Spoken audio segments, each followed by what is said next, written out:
কনক উদয়া চলে তুমি দেখা দিলে, হে সুরসুন্দরী। কুমদ মুদয়ে আঁখি কিন্তু সুখে গায়ে পাখি, গুঞ্জরী নিকুঞ্জে ভবমে ভ্রমের ভ্রমরী। বড় সরোজিনী ধ্বনি তুমি হে তার সজনী, নিত্য তার প্রাণনাথে আনুসাথে করে। মাইকেল মধুসূদন দত্তের উষা কবিতা দিয়ে শুরু করছি আজকের সকাল 24। শুভ সকাল সবাইকে। আজ কবির জন্মদিনে তাকে জানাই প্রণতি, জানাই তাকে শ্রদ্ধা। অনুষ্ঠান সঞ্চালনা করছি আমি তাসনুফ হামহুনা। আজ শনিবার 11 মাঘ 1431 বঙ্গাব্দ, আজ 25 জানুয়ারি 2025 খ্রিস্টাব্দ। চলচ্চিত্রকে বলা হয় সমাজ ও জীবনের দর্শন। কোনো না কোনোভাবে জীবনের একটা অংশকে উপস্থাপন করাই চলচ্চিত্রের উদ্দেশ্য। দেশে গৌরবময় চলচ্চিত্রের সেই সুবর্ণ সময় পার করে ছন্দপতনে যেন দিশেহারা এই শিল্প। 1200-র মতো প্রেক্ষাগৃহে নিয়মিত প্রদর্শনী আজ শতকের ঘরে এসে ঠেকেছে। সদ্যই শেষ হলো 23তম ঢাকা আন্তর্জাতিক চলচ্চিত্র উৎসবের আসর। এই আসর কতটা আড়ম্বরতা আনলো আর দেশের চলচ্চিত্রের সমসাময়িক গল্প শোনাতে আজ আয়োজন। বিষয় চলচ্চিত্রের গল্প। আজকের এই আয়োজনে চলচ্চিত্র বিশ্লেষক এবং লেখক বিধান রিবেলুকে আমরা আমন্ত্রণ জানিয়েছি। শুভ সকাল। ভালো আছেন নিশ্চয়ই? জি জি, ধন্যবাদ আমাকে আমন্ত্রণ জানানোর জন্য। আপনাকে অনেক অনেক ধন্যবাদ জানাতে চাই। আমরা আজকে একটা বিশেষ বিষয় নিয়ে আলোচনা করছি, সেটা হচ্ছে চলচ্চিত্র, বাংলাদেশের চলচ্চিত্র। আমি যদি সমসাময়িক সময়কার কথা বলি, চলচ্চিত্র এবং বিনোদন দুটোকে একসঙ্গে করে কথা বলতে চাই, তাহলে এটা নিয়ে আসলে একটু নেতিবাচক কথাই বেশি বেশি করে হচ্ছে। সেটা কেন আমরা বলছি যে আগের সময়টা অনেক ভালো ছিল চলচ্চিত্রের, এখনকার সময়টা ততটা উজ্জীবিত হতে পারছে না, হওয়ার জন্য কি কি প্রয়োজন? আমি ধন্যবাদ এই প্রশ্নটি করার জন্য। আমি বলতে চাই যে চলচ্চিত্র বিচ্ছিন্ন কোনো বিষয় নয়। আমি সবসময় কথাটা বলি, চলচ্চিত্র আপনার রাজনীতি, আমাদের ইতিহাস, আমাদের সমাজ, ভাবনা সমস্ত কিছুর সাথে জড়িয়ে আছে কিন্তু। কাজে আমাদের দেশের সংস্কৃতি সামগ্রিকভাবে যদি ভালো হতো, তাহলে চলচ্চিত্রেরও একটা রূপরেখা আমরা দেখতে পেতাম এবং তারও একটা অবস্থান তৈরি হতো। কিন্তু বিগত আমি বলবো যে 2-3 দশক ধরেই এক ধরনের অবক্ষয় চলছিল, যেটা এসে ঠেকেছে। আপনারা জানেন যে আগে আমাদের পাড়া মহল্লায় আগে নানা ধরনের সাংস্কৃতিক অনুষ্ঠান হতো, এমনকি পাড়াভিত্তিক যে সমস্ত মঞ্চ নাটক বা বাচ্চারা এই নাটক মঞ্চস্থ করত, এবং পাঠাগারের একটা ব্যাপার চল ছিল, পাঠাভ্যাসের একটা ব্যাপার ছিল। ভ্রাম্যমাণ লাইব্রেরি তো আছে, সেটা একটা প্রতিষ্ঠানের হয়তো বা তাদের কার্যক্রম। কিন্তু আমি যদি বলি যে বাসায় বাসায় একটা ছোট পাঠাগার অন্তত ছিল, তাহলে সব কিছু মিলিয়ে যখন চলচ্চিত্রের কথা যদি আলাদা করে বলি, চলচ্চিত্র তো প্রথমে লিখতে হয়। মানে চলচ্চিত্র হচ্ছে মানে নবীন একটা শিল্প, যেটার ভেতরে সাহিত্য, চিত্রকলা, ফটোগ্রাফি সব কিছু সম্মিলিত হবে, তার উন্মেষ ঘটে। এখন প্রথমে যদি ধরি যে পাঠাভ্যাস নেই আমাদের। আচ্ছা, আমার দেশে কি যেই ছবির কথা বলা হচ্ছে, আমি নিশ্চয়ই ইংরেজি ছবির কথা বলছি না, স্প্যানিশ ছবির কথা বলছি না, পার্সিয়ান ছবির কথা বলছি না, আমি বাংলা ছবির কথা বলছি। বাংলাদেশের বাংলা চলচ্চিত্রের কথা যদি বলি, তাহলে সেখানে নিশ্চয়ই আমার বাংলা সংলাপ এবং তাই না, মানে এই ধরনের ব্যাপার তো থাকবে। তাহলে বাংলা সংলাপ কোত্থেকে হবে? একসময় বাংলা চলচ্চিত্রের চিত্রনাট্য লিখতেন কারা? সৈয়দ শামসুল হক ধরুন, তারপর ধরুন জহির রায়হান বাংলা সাহিত্যের ছাত্র। তো আমি এটি বোঝাতে চাচ্ছি যে আপনি যে ভাষার চলচ্চিত্র নির্মাণ করবেন, সেই ভাষার সাহিত্যের উপর যদি দখল না থাকে এবং আমার পঠন পাঠন না থাকে, তাহলে সেই ভাষার চলচ্চিত্র ভালো হবে এরকম প্রত্যাশা করা ভুল। কাজে আমাদের সংকটটা অনেক গভীরে। আসলে আমরা যেভাবে বাংলাদেশে বাংলা ভাষাকে অনেকটা অবহেলার বস্তুতে পরিণত করেছি, আবার প্রত্যাশা করছি ভালো বাংলা ছবি, আমি মনে করি এটা সোনার পাথর বাটির মতো, দুটো একসাথে হবে না। আচ্ছা, বিষয়টা কি অনেকটা এরকম যে আপনি যে কথাগুলো বলছেন সেটার কারণেই এই যে 23তম চলচ্চিত্র উৎসবটা হয়ে গেল বাংলাদেশে, এটা অনেকটাই আমরা বলছি যে অনাড়ম্বরভাবে হয়েছে, কারণটা কি আসলেই তাই? না, এইটা আমি যেটা বললাম সেটা একটা সামগ্রিক চিত্রের কথা বললাম। কিন্তু যদি 23তম ঢাকা আন্তর্জাতিক চলচ্চিত্র উৎসবের কথা বলেন, আমি বলবো যে তারপরও কিছু মানুষ তো আগ্রহ তারা রয়েছে সিনেমার প্রতি, তারা এসছেন এবং ছবি নিয়মিতভাবে দেখেছেন। বিশেষ করে বাংলাদেশের ছবির প্রতি তাদের এক ধরনের আগ্রহ ছিল এবং তারা সেটা দেখেছেন। কিন্তু যেই জায়গাটি অনাড়ম্বর কথাটা বলছেন, এটা হয়তোবা বড় কোনো তারকা আসেনি বলেই বলছেন এবার। তো গতবারের তুলনায় অর্থের সংকুলান হয়নি সেভাবে উৎসবের ক্ষেত্রে, এবং এটা আসলে একজন বা একটা প্রতিষ্ঠানের পক্ষে রেইনবো ফিল্ম সোসাইটি যে আয়োজনটা করে এটা সংকুলান করা সম্ভব হয়নি এবার। সেই কারণে বড় তারকা আনা যায়নি। হ্যাঁ, তো বড় তারকা আনতে গেলে বড় ধরনের আসলে অর্থের প্রয়োজন হয়, সেটা মানে বলার আর অপেক্ষা রাখে না। আমি বরং সামগ্রিক চিত্রটা নিয়ে আরেকটু কথা বলি। আপনি জীবনবোধের উন্মেষ ঘটানোর কথাটা বলছিলেন, সেটা চলচ্চিত্র, বিনোদন, আমাদের সামগ্রিক জীবন ব্যবস্থা, আমাদের রাজনীতি, আমাদের সংস্কৃতি সবকিছু মিলে এই পরিবর্তনটা আসলে ভালোর দিকে, ইতিবাচক দিকে কিভাবে মোড় নিতে পারে? কি মনে হয় আপনার একজন লেখক হিসেবে, একজন চলচ্চিত্র বোদ্ধা হিসেবে? এইটা সামাজিক আন্দোলন ছাড়া সম্ভব নয়। মানে এটা যদি এক কথায় বলি তাহলে এটাই বলতে হয়। কারণ সামাজিক আন্দোলনের মধ্য দিয়ে আপনার নানা ক্ষেত্রে যদি আরেকটু মানে অতি প্রত্যাশা করে বলি, যদি সেটা না ধরেন, মানে প্রত্যাশার বারবারন্ত যদি না ধরেন, তা আমি বলবো যে একটা রেনেসন্স দরকার, আসলে জাগরণ দরকার। জাগরণটা কীরকম? প্রতিটা ক্ষেত্রেই আসলে আমাদের রাস্তা রাস্তা ঘাটে, মানে ফুটপাথ থেকে শুরু করে আমাদের পরিবার এবং প্রতিষ্ঠান, সব জায়গায় আসলে এক ধরনের পরিবর্তন দরকার। সেই পরিবর্তনটা কি? পরিবর্তনটা হচ্ছে সত্যিকারের গণতান্ত্রিক বোধ। অর্থাৎ গণতান্ত্রিক বোধটা কিন্তু শুধুমাত্র নির্বাচনে আটকে থাকলে হবে না আর কি। গণতান্ত্রিক বোধটা হচ্ছে আমার দ্বারা যেন অন্যের ক্ষতি না হয়, অন্যের যেন সমস্যা না হয়, অন্যের প্রতি শ্রদ্ধাশীল থাকা, মানে সহিষ্ণুতা বজায় রাখা। কাজে এই সমস্ত বিষয়গুলো যদি থাকে, তাহলে কিন্তু আস্তে আস্তে আমাদের এই যে সার্বিক চিত্রের সেটা একটা উন্নয়ন ঘটবে। কারণ কি, চলচ্চিত্রের কথা যদি বলি, চলচ্চিত্রে নানা ধরনের সমালোচনা আসবে। ধরুন এখানে আমাদের সমাজের নানা অসঙ্গতি আছে, সেই অসঙ্গতির কথাগুলো উঠে আসবে। কারণ সেটা যদি একটা শ্রেণীর পছন্দ না হয়, তখন তো তারা সেটার প্রতিক্রিয়া দেখাবে এবং প্রতিক্রিয়াশীলতার নিদর্শন স্বরূপ তারা সেই ছবিটা বন্ধ করে দিতে পারে। এরকম অনেক ঘটনা ঘটেছে অতীতে। হ্যাঁ, তো আমি সেই জন্যই বলছি যে সহিষ্ণুতা এবং গণতন্ত্র মানে যে অন্যের প্রতি শ্রদ্ধাশীল থাকা এবং অন্যকে কথা বলতে দেওয়া। হ্যাঁ, এই বিষয়গুলো আসলে অনেক বেশি আমাদের চর্চার মধ্যে ভেতরে নিয়ে আসতে হবে, ব্যক্তির চর্চার ভেতরে। তাহলে ব্যক্তি থেকে পরিবার, পরিবার থেকে সমাজ এবং শেষ পর্যন্ত সেটা রাষ্ট্র পর্যন্ত গিয়ে ঠেকবে। যে এই চর্চাটা যদি থাকে, তাহলে আমাদের এই বিপর্যয়টা আমরা ঠেকাতে পারবো। বিষয়টা অনেকটা আসলে স্বাধীনতা উপভোগ করবার মতো। আমরা বোধহয় একটা ফাইন লাইন আছে স্বাধীনতা এবং স্বেচ্ছাচারিতার মধ্যে, যেটা অনেকে নির্ণয় করতে পারি না। সেই চর্চাটা আসলে খুব বেশি করে দরকার। তাহলে আপনি যেই গণতন্ত্রের কথা আপনি বলছেন, যেই গণতন্ত্রের চর্চার কথা আপনি বলছেন, সেটা হয়তো বা খুব স্বাভাবিকভাবেই আমরা আমাদের চারপাশের পরিবেশে দেখতে পাবো। শুধুমাত্র বাংলা চলচ্চিত্র নয়, আরও অন্যান্য ভাষার চলচ্চিত্র নিয়ে একটুখানি কথা বলতে চাই। বিভিন্ন দেশ আপনার ঘোরার সুযোগ হয়েছে চলচ্চিত্র নিয়ে কাজ করবার সুবাদে। কান চলচ্চিত্রেও আপনি গেছিলেন 2022 সালে, এবং আগামী ফেব্রুয়ারি মাসেও আপনি যাচ্ছেন জুরি বোর্ডের সদস্য হয়ে দেশের বাইরের একটি চলচ্চিত্র উৎসবে। তো সব মিলে বাইরের চলচ্চিত্রের বা চলচ্চিত্র বোদ্ধাদের দৃষ্টিভঙ্গি কেমন, এবং সেখানকার চলচ্চিত্রের মান উন্নয়ন কীভাবে হয়ে থাকে? বাইরের দেশের চলচ্চিত্রের যে অবস্থা, আমি সম্প্রতি সৌদি আরব গিয়েছিলাম। সেখানে একটা চলচ্চিত্র সমালোচকদের আন্তর্জাতিক সম্মেলন হয়েছে। সেখানে গিয়ে যেটা দেখলাম সেটা হচ্ছে যে সরকারিভাবে তারা গুরুত্ব দিচ্ছে চলচ্চিত্রকে, এবং তারা সত্যি সত্যি মনে করছে চলচ্চিত্রের মাধ্যমে একটা ইন্ডাস্ট্রিকে বুম করানো যায় এবং সেখানে অনেক মানুষের কর্মসংস্থান সম্ভব। এবং সেটাকে তারা শুধুমাত্র আমি বলবো যে পণ্য হিসাবে দেখছে না। মানে অবশ্যই চলচ্চিত্র একটা পণ্য, কারণ এটা তো বিক্রি হয়, এটা বাজার আছে একটা। তারা আঞ্চলিক বাজারে সম্প্রসারণের কথা চিন্তা করছে, পাশাপাশি তারা এক ধরনের আমি বলবো যে অনেক বড় যে ইউরোপের মার্কেট রয়েছে সেটাও তারা ধরার চেষ্টা করছে। আঞ্চলিক বাজার বলতে বোঝাচ্ছি মানে রেড সির আশপাশের যে অঞ্চল রয়েছে, যেমন মিশর, ওমান, ইরাক, মধ্যপ্রাচ্যের যে জায়গাটা, সেই জায়গাটা আরবি ভাষাভাষী যে সমস্ত অঞ্চল রয়েছে সেখানে তারা একটা বাজার ধরার চেষ্টা করছে, পাশাপাশি ইউরোপ এবং নর্থ আমেরিকা।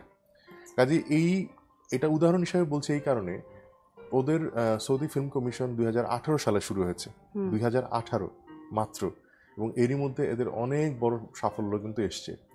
আমরা বাংলাদেশে কিন্তু এফডিসি অনেক পুরনো, প্রায় আমাদের মানে স্বাধীনতার আগে থেকে আছে। কিন্তু আমরা সেই ধরনের সাফল্য পাইনি। কারণ আমার কাছে মনে হচ্ছে স্বাধীনতার পর থেকেই চলচ্চিত্রকে গুরুত্ব দিয়ে কোনো সরকারই আসলে ভাবেনি, সর্বোচ্চ গুরুত্ব দেওয়াটা হয়নি আসলে। যেই কারণে আমরা মানে এই এতগুলো বছর 53-54 বছর আমরা এই সংকটের মধ্যে পড়ে রয়েছি চলচ্চিত্র নিয়ে। তো অন্যান্য দেশের অবস্থা যদি আমি বলি, অন্যান্য দেশে আপনি দেখবেন হলিউড থেকে শুরু করে এই যে একদম নবীনতম সৌদি আরব পর্যন্ত, ইউরোপের কথা তো না বললেই নয়, মাঝখানে আছে তারা এক ধরনের চেষ্টা করেছে। যেমন হলিউডের প্রভাব যখন হচ্ছিল 30-এর দশকের আশপাশে এবং আরও পরে, তখন তারা চিন্তা করলো যে না, আমরা ইউরোপিয়ান সিনেমার এক ধরনের উন্মেষ ঘটাতে চাই, তার একটা জয়যাত্রা তৈরি করতে চাই। তারা 40-এর দশকে এবং দ্বিতীয় বিশ্বযুদ্ধের পর বিশেষ করে তারা যে উৎসব কেন্দ্রিক চলচ্চিত্রকে প্রমোট করার যে কর্মসূচি হাতে নিয়েছে, দেখেন হলিউডের ছবি আস্তে আস্তে কিন্তু প্রাধান্য এবং প্রাবল্য কমতে শুরু করলো। সে সময় তারা কিন্তু নিজেদের ছবির একটা বাজার তৈরি করলো, পাশাপাশি সেই ছবির চাহিদা এবং ভোক্তাও তৈরি হলো। কিন্তু আমরা কিন্তু মানে নীতি নির্ধারণী পর্যায়ে থেকে আমার কাছে মনে হচ্ছে যে আমরা যদি একটা ফিল্ম কমিশন গঠন করতে পারতাম এবং সেটা করার মধ্যে দিয়ে শুটিং থেকে শুরু করে যত ধরনের জটিলতা হয়, শুটিং, লোকেশন, পারমিশন নেওয়া, অনেক ধরনের জটিলতা হয়, এগুলো যদি আরেকটু সহজ করে দেওয়া যেত, মানে ধরুন টিকিট ব্যবস্থা, আমাদের বক্স অফিস যে সিস্টেম রয়েছে, সেগুলো যদি ঢেলে সাজানো যেত। ইনফ্যাক্ট সেন্সরের যে বিষয়টা, সেটা নিয়ে আপনার আসলে মতামত কি? না, সেন্সরের বিষয়টা কি, সব দেশেই সেন্সরশিপ থাকে, সেন্সরের একটা ব্যাপার থাকে, কিন্তু আমার কাছে মনে হয় যে এটা আরো অনেক বেশি একটু লিবারেল, একটু উদার হতে পারতো, উদার হওয়া যায়। এবং সেখানেও আমরা ধরুন অন্যান্য দেশে সার্টিফিকেশন, মানে আপনার বয়স অনুযায়ী সার্টিফিকেট দেওয়া, সেটা আমাদের দেশেও হচ্ছে, মানে ইদানিং শুরু হচ্ছে। কিন্তু আমার কাছে মনে হয় যে এইটার সাথে আমাদের আগের যে ব্যবস্থা রয়েছে সেটার খুব একটা তফাৎ নেই, বা কার্যকরী ব্যাপারটা আসলে হ্যাঁ, মানে খুব এখনো দেখা যাচ্ছে না। দেখি নতুন হয়তোবা শুরু হয়েছে, এখনো হয়তোবা এটা অতটা কি বলবো, মূর্ত হয়ে ওঠেনি, ভিজিবল হয়ে ওঠেনি। কিন্তু আস্তে আস্তে আমার প্রত্যাশা থাকবে যে চলচ্চিত্র কবিতার মতোই, কবিতা যেমন একজন কবি লিখে প্রকাশ করেন বইমেলায়, চলচ্চিত্র একজন নির্মাতা শিল্পী তিনি তৈরি করেন এবং তিনি প্রকাশ করতে চান। কাজে তার কবিতা প্রকাশে যদি বাধা না থাকে, চলচ্চিত্র প্রকাশ্য বাধা থাকা উচিত নয়। সেটার বিচার করবে দর্শক, যে দর্শক বলবে যে এই ছবিটি ভালো হয়নি, বা এই ছবির এই জায়গায় সমস্যা রয়েছে, বা বক্তব্যে এই ঝামেলা রয়েছে, সেটা দর্শক বলুক। এটা কয়েকটা মানুষ একটা কক্ষে বসে সিদ্ধান্ত না দেখ যে এই ছবিটা দেখানো যাবে না। সেক্ষেত্রে এই কবিতাটা আমাদের নতুন প্রজন্ম কি করে পড়বে, কি করে সেটাকে তারা আত্মস্থ করবে এবং তাদের কাছে ভালো লাগবে? একটা বড় ধরনের চ্যালেঞ্জ আছে আমাদের। হ্যাঁ, চ্যালেঞ্জটা হলো যে আমাদের ডিভাইস, হ্যাঁ, স্ক্রিনিং টাইম এত বেশি আমাদের বাচ্চাদের। আমরা মানে যদি বাবা মার কথা বলি, বাবা মাদের দেখে কিন্তু শিশুরা শেখে আসলে।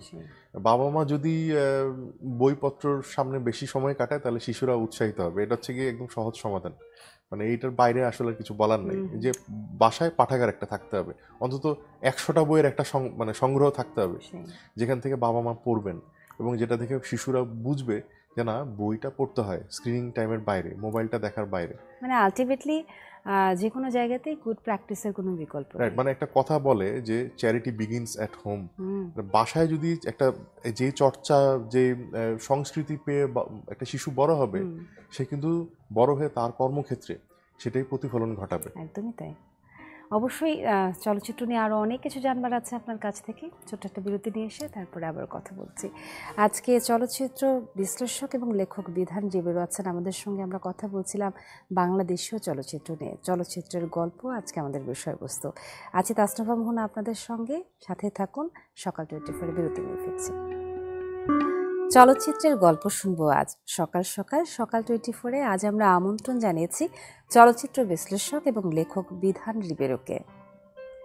চলচ্চিত্রের যে বিষয়টি নিয়ে এবারে কথা বলতে চাই, সেটির সঙ্গে আপনার একটা নিগুড় সম্পর্ক রয়েছে।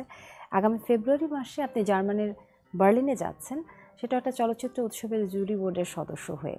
তো এর আগে কি বার্লিনে যাওয়া হয়েছিল? না, আমি এর আগে কখনো যাইনি, এবারই প্রথম যাচ্ছি। বার্লিন ফিল্ম ফেস্টিভ্যাল, যেটা ওরা বার্লিনালে বলে, সেখানে ফেব্রুয়ারি জুরি হয়ে যাচ্ছি। এবং আমার দায়িত্বটা পড়েছে, যদিও অনেকগুলো সেকশন আছে সেখানে, দি পার্সপেক্টিভস বলে একটা সেকশন রয়েছে, বিভাগ রয়েছে।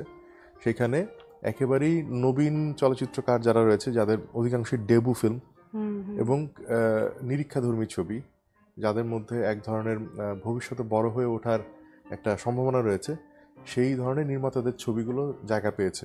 হ্যাঁ, তো 14টি ছবি রয়েছে সেই সেকশনে। তো এই 14টি ছবি দেখতে হবে আমাকে।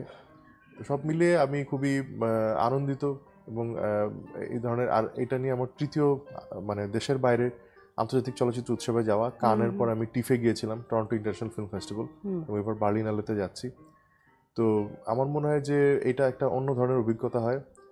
অভিজ্ঞতাটা এরকম যে পৃথিবীতে যে ধরনের নতুন নিউ ক্লাসিক ফিল্ম বা নতুন ধরনের কথা বা বয়ান ভঙ্গি নিয়ে চলচ্চিত্রগুলো আসে, সেটা আপনি প্রথমেই দেখে নিতে পারছেন, এটা একটা বিষয়।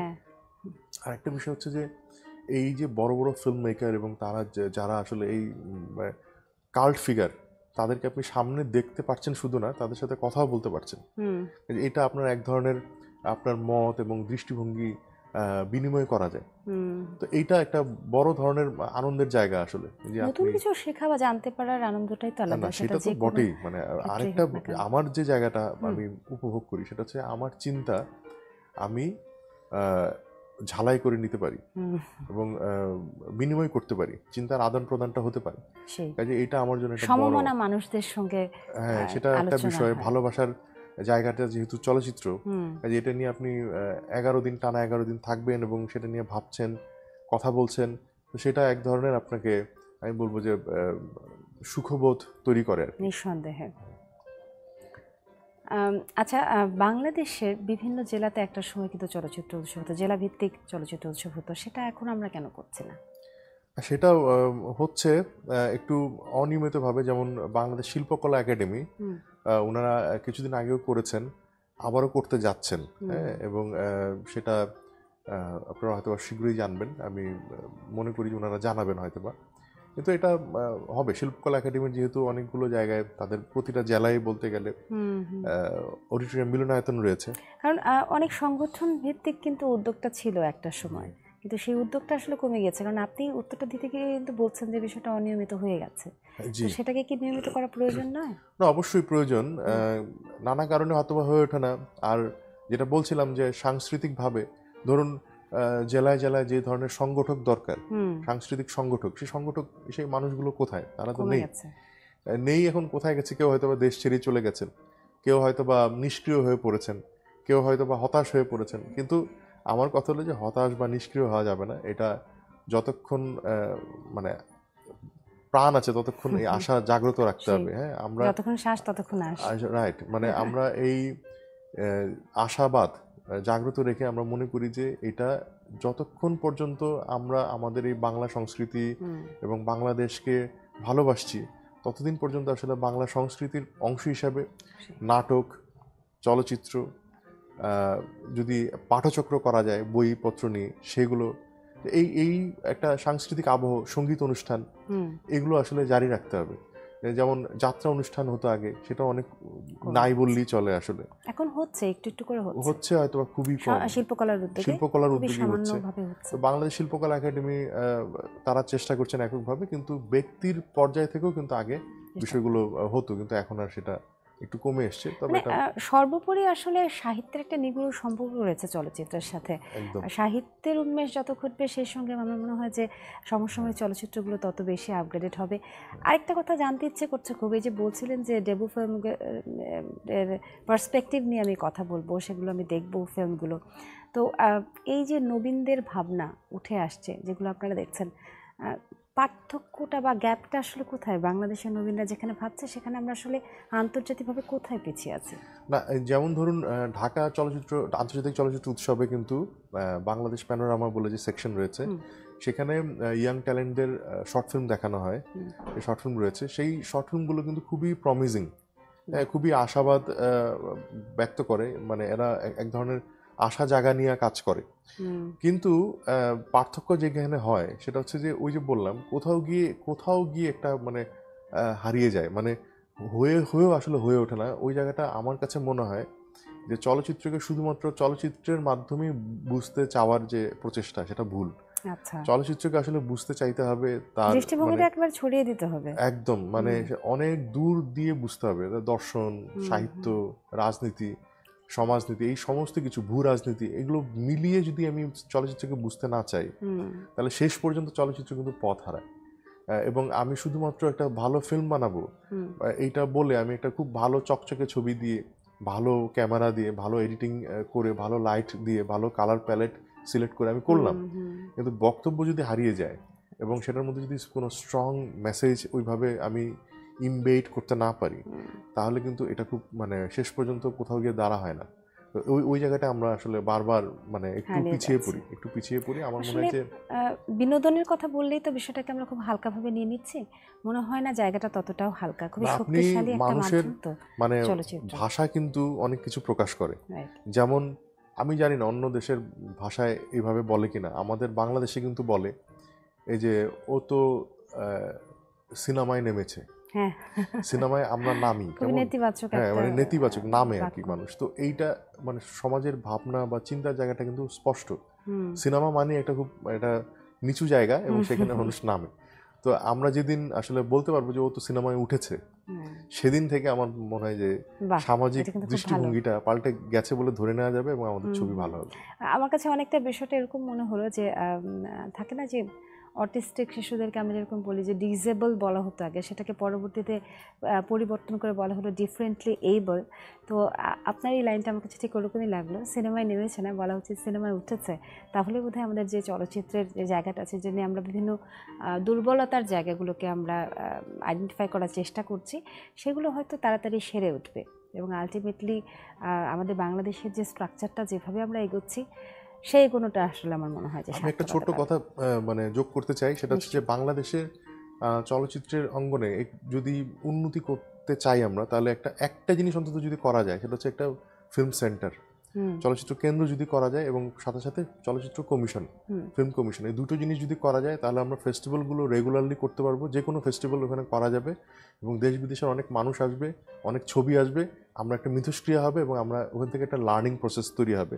আর ফিল্ম কমিশন যদি করতে পারি, তাহলে ফিল্ম কমিশনের মাধ্যমে এই পুরো বিষয়টাকে অনেক বেশি রেগুলেট করে সামনের দিকে এগিয়ে নেওয়া যাবে।